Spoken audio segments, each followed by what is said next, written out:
আলতাফ হোসেন চৌধুরী গতকালকে বলেছেন বিএনপির ক্যান্ডিডেট সিলেকশনের জন্য নানাবিধ জরিপ করা হয়েছে এবং জরিপগুলা করেছে পুলিশ প্রশাসন, ডিজিএফআই এবং এনএসআই।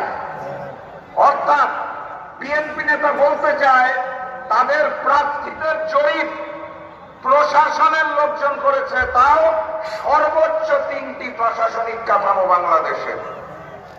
এর পরপর আমি দেখলাম আমিরে জামাতের সোশ্যাল মিডিয়া অ্যাকাউন্টটি অ্যাক্সেস নেওয়া হলো, সেখান থেকে অত্যন্ত আজে বাজে পোস্ট করা হলো এবং অ্যাক্সেসটা নেওয়া হলো সরকারি প্রতিষ্ঠান থেকে মেইল আসার মাধ্যমে।